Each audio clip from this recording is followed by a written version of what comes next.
राधा राधा राधा राधा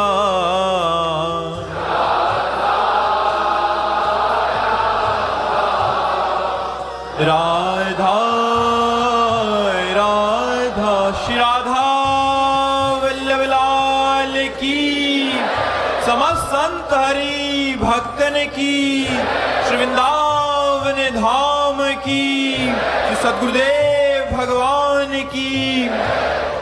मर्जी पहली बार कब अनुभव हुआ कि अब? हाँ, एक दिन आया,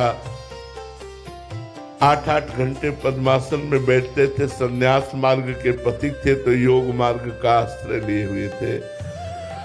जब राधा वल्लभ जी की शरण में हुए तो शरण तो बाहरी राधा वल्लभ जी की थी, आंतरिक शरण साधना की थी। हमारी साधना पर विशेष दृष्टि थी। साधक पथ पर जो हम कर रहे हैं वही मिलेगा, साधन पथ पर दृष्टि थी। जब हमें परेशानियां बढ़ी किडनी की, मुझे पता नहीं था कि किडनी भी किसे कहते हैं। गांव में पैदा हुए, गंगा किनारे पूरा जीवन व्यतीत हुआ तो मुझे पता भी नहीं था। तो हमें नोचन होती है हमारे पेट में।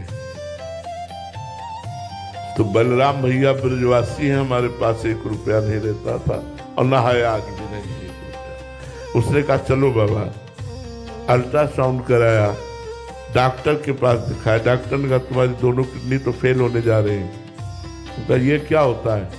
बोले वो अंग होते हैं जिनके फेल होने पर आदमी मर जाता है। अब हमारे दिमाग में बात बैठ गई। एकांत में आए, उस समय अचल विहार में रहते थे।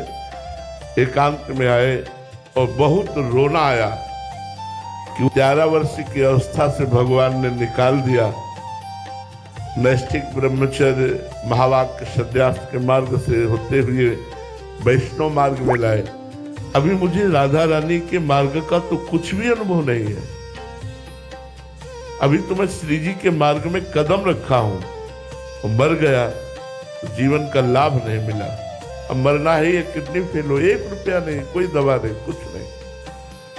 बहुत रोए और वो आर्त भाव प्रकट हुआ कि अब हृदय निर्मल तो था ही, साधना करते थे।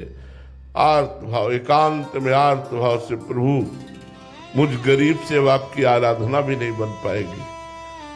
बहुत, बस वही चमत्कार प्रकट हुआ हमारे जीवन का। जो आप पूछ रही है गुप्त बात है, वही चमत्कार प्रकट हुआ। शाम का समय था, उसी समय महारानी जी की कृपा हुई और उनका साधना मेरे लिए की जाती है ना, मैं कहती हूं तू मेरा है।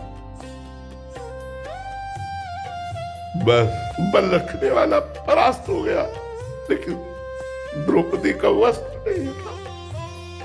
बस वो भगवान ऐसी परिस्थिति देते हैं जब किसी का आश्रय नहीं रह जाता, एकमात्र भगवान का आश्रय, तब हृदय में वो शरणागति होती है। अब मुझे कोई परवाह नहीं है। ये मैं केवल बातें नहीं बना रहा हूं, हृदय की बात कह रहा हूं।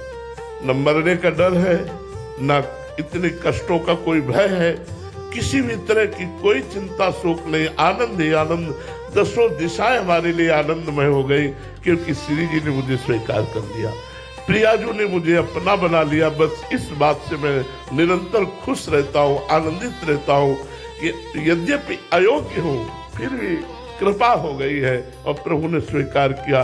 तो हमें तो लगता है दुख और विपत्ति, यही सच्ची शरणागति भगवान की तभी होती है जब अहंकार को कोई रास्ता नहीं मिलता, तो लगता है अब भगवान ही केवल बचा सकते हैं। जैसे गजेंद्र, हजारों हाथी हाथिनियां उसके अनुयायी थे, जब वो मेहनत करके भी नहीं गजेंद्र को छुड़ा पाए तो गजेंद्र को ही छोड़ के चले गए स्वार्थी संसार। गजेंद्र 1000 वर्ष तक लड़ता रहा। जब उसने देखा कि अब मैं परास्त हो गया, जलचर जीव ग्राह बड़ा बलवान है और मैं अब बचूंगा नहीं, उसको याद आ गई भगवान हरि की।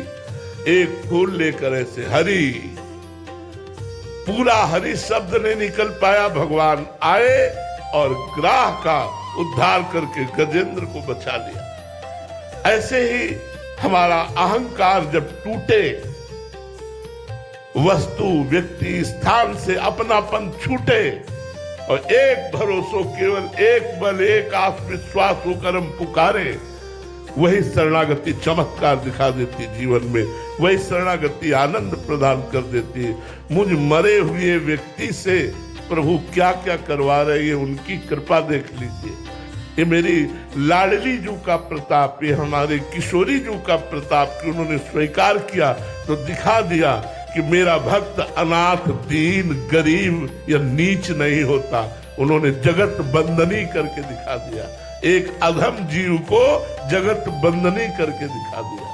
महाराज जी, जब जैसे पहली बार आपको शरणागति का अनुभव हुआ तो महाराज जी क्या शरणागति भी धीरे धीरे पुष्ट होती है पूर्ण अवस्था में, या इसकी भी अवस्थाएं होती हैं महाराज जी, आगे और ज्यादा अनुभव होते जाते हैं? जैसे जैसे अनुभव होता जाता है कि हम पर कृपा है, वैसे वैसे सब कुछ न्यौछावर होता चला जाता है। मन, प्राण, चित्त, अहम, सब कुछ। और पूर्ण शरणागत मतलब भगवत प्रेम में मतवाला, भगवत प्राप्त। तो फिर क्या कहना है, ऐसे के पीछे भगवान डोलते हैं। निरपेक्षम मुनिम शांतम निर्वैरम समदर्शनम अनुब्रजाम्यहम नित्यम पुयेत्य गुरेणु भी। जो निरपेक्ष है, किसी की अपेक्षा नहीं रखते, जो हर समय मंत्र जाप करते रहते हैं, मननशील मुनि है, जो शांत है, जो किसी से वैर नहीं रखते, जो सब में एक ही परमात्मा तत्व को देखते हैं। और भगवान की शरण में ऐसे महात्मा के पीछे मैं, भगवान कहते, डोलता हूं कि उसकी चरण रज हम पर पड़ जाए और मैं पवित्र हो जाऊं।